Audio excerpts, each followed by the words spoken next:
Hello students, today's our topic is auto ionization of water. You have know that pure water ionizes to very small extent and the ionization equilibrium of water is represented as. आपल्याला माहिती आहे की जे pure water आहे ते pure water काय होतं small एक्सटेंटमध्ये काय होतं आयोनाइज होतं. मग जर आपण त्याचं इक्विलिब्रियम रिप्रेझेंटेशन पाहिलं तर ते कसं येतं आपल्याला की H2O plus H2O it form H3O plus OH minus ions.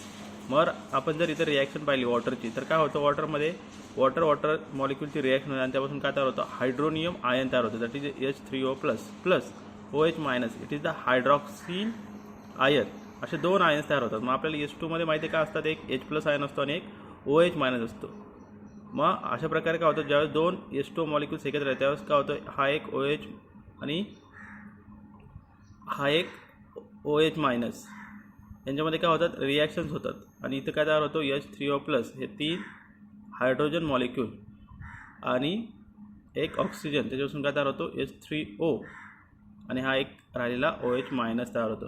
मग आपल्याला याच्यावरून काय काढता येतं ॲट इक्विलिब्रियम काय काढता येतं इक्विलिब्रियम कॉन्स्टंट फॉर वॉटर काढता येतं. मग आपल्याला माहिती आहे इक्विलिब्रियम कॉन्स्टंट कसं काढतात इक्विलिब्रियम कॉन्स्टंट मीन्स काय आहे concentration of reactant minus concentration of product. मग आपल्याला इथं रिॲक्टंट माहिती आहे काय आहे H3O plus plus OH minus हे काय आहेत प्रॉडक्ट आहेत म्हणून concentration of reactant divided by concentration of product. आता इथं दोन मॉलिक्यूल्स कशाचे आहेत वॉटरचे आहेत म्हणून दोन असल्यामुळे काय घेतलं आपण इथं स्क्वेअर म्हणून कॉन्सन्ट्रेशन ऑफ H2O स्क्वेअर आलं.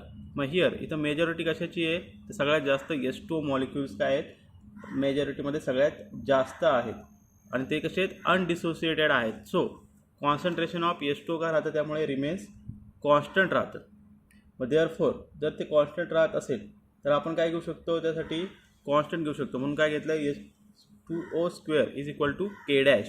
मग इथे K डॅश काय हा K dash is a constant for the concentration of this H2O. मग सो मग आपण ही व्हॅल्यू काय करू शकतो ह्या इक्वेशनमध्ये पुट करू शकतो. मग जर आपण ही व्हॅल्यू H2O स्क्वेअरची व्हॅल्यू जर ह्या इक्वेशनमध्ये पुट केली तर काय भेटतं आपल्याला this dissociation constant is equal to काय भेटतं आपल्याला H3O plus ion into OH minus ion divided by K dash.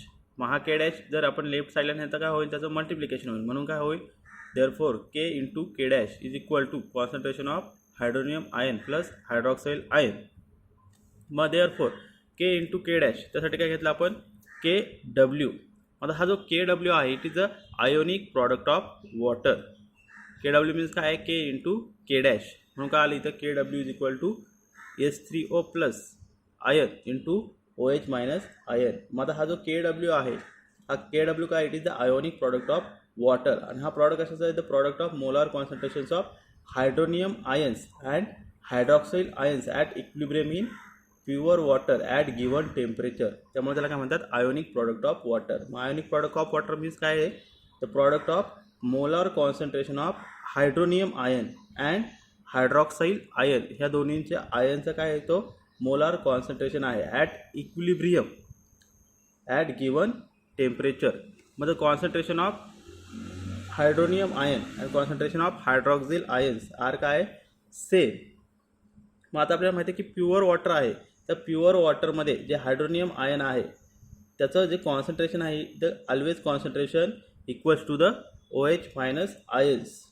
मग जर आपण कन्सिडर केलं ॲट 298 केल्विन आपल्याला कॉन्सन्ट्रेशन काय भेटतं at 298 kelvin the concentration is 1.0 into 10⁻⁻7 moles per litre. हे कशासाठी भेटतं for the concentration of H3O plus plus OH minus हे आयनसाठी भेटतं. मग हे दोन्ही सेम असतील तर ह्या व्हॅल्यू काय येणार सेमच येणार दोन्हीसाठी म्हणून KW इज इक्वल टू म्हणजे ionic product is equal to concentration of these into concentration of these ion. मग यांचं जर मल्टिप्लिकेशन केलं तर काय भेटतं आपल्याला KW इज इक्वल टू काय भेटतो 1.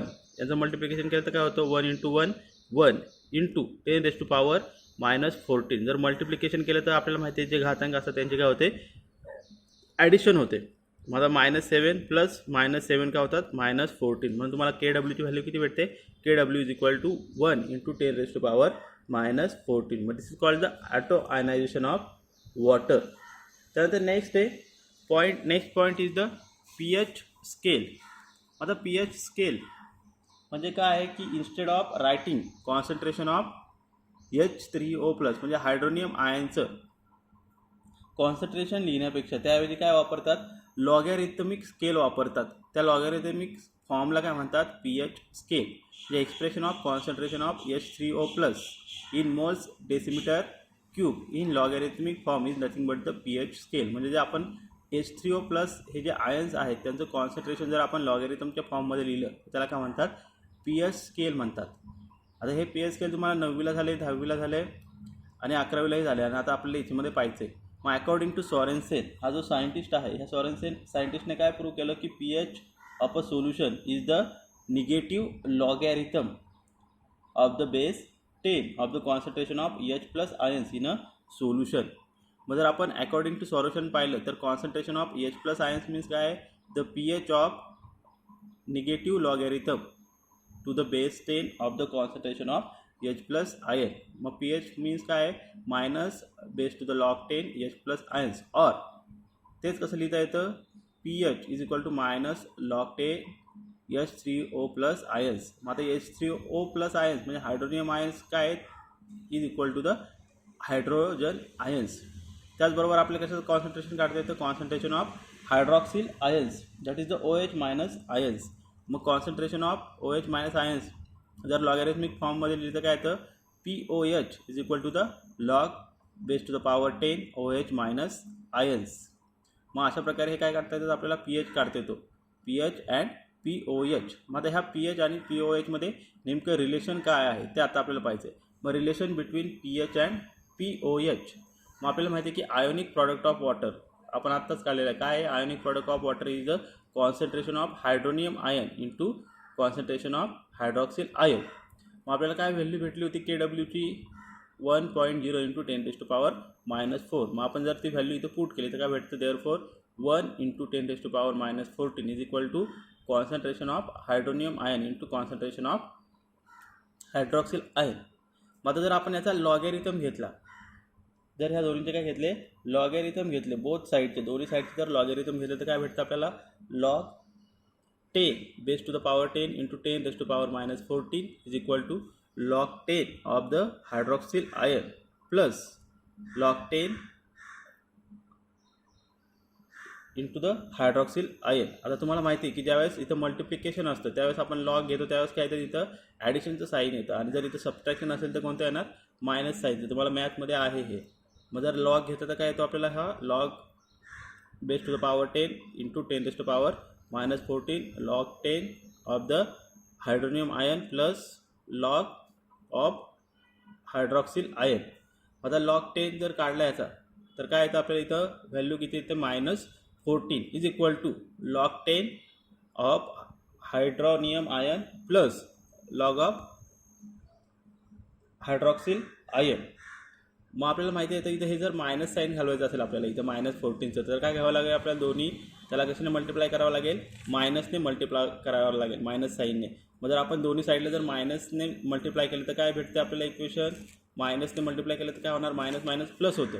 म्हणून काय येतं 14 इंटू जर याला मल्टिप्लाय केलं तर काय येतं, minus log 10 hydronium ion plus minus log 10 OH minus ion. माझं आपल्याला इथं माहिती आहे की मायनस लॉग 10 H3O प्लस ही काय आहे की minus log 10 H3O plus means काय आहे, PH. आणि मायनस लॉग 10 OH मायनस काय आहे, POH.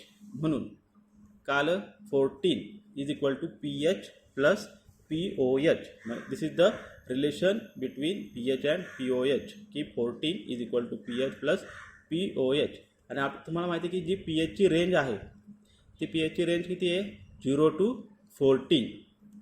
PHची रेंज किती आहे, 0 to 14. मग त्यानंतरचा नेक्स्ट पॉईंट आहे acidity, basicity and neutrality of aqueous solution. मग ॲक्वियस सोल्युशन्स आहेत त्या 3 याच्यामध्ये असतात. एक तर ते न्यूट्रल असतं, ॲसिडिक असतं किंवा बेसिक असतं. हे कशावरती डिपेंड आहे, depend on the PH scale. मग जर न्यूट्रल सोल्युशन पाहिलं तर न्यूट्रल सोल्युशन माहिती आहे की फॉर प्युअर वॉटर हे काय न्यूट्रल सोल्युशन और any aqueous neutral solution as 298 kelvin. त्यावेळेस जे हायड्रोनियम आयन्स आहेत ते कशाबरोबर इक्वल असतात, they are equal with hydroxyl ions. आणि त्यावेळेस त्यांची व्हॅल्यू काय असते, 1 इंटू 10⁻⁻7. मग हेन्स पी एच काय असणार आहे त्यावेळेस, P H is equal to minus log 10 H plus. मग इज इक्वल टू काय येणार ती, जर आपण व्हॅल्यू टाकली तर काय येणार, मायनस लॉग 10 इंटू 1 इंटू 10⁻⁻7. मग जर याचा लॉग काढला तर आपल्याला किती किंमत भेटते, 7. म्हणून जे न्यूट्रल सोल्युशन असतो त्याचा पी एच किती असतो, 7. लक्षात ठेवायचं, जे प्युअर वॉटर आहे त्याचा पी एच आहे तो किती असतो, 7 असतो. त्यानंतर ॲसिडिक सोल्युशन. हे जे ॲसिडिक सोल्युशन आहे त्याच्यामध्ये काय असतं, एक्सेस ऑफ हायड्रोनियम आयन्स असतात. मग एक्सेस ऑफ हायड्रोनियम असेल तर काय असणार आहे ते, they are greater than hydroxyl ions. म्हणून therefore H3O+ is greater than 1 into 10⁻⁻7. मग त्यामुळे त्याचा जो पी एच आहे तो पी एच काय असणार आहे, P H is less than 7. P H is less than 7.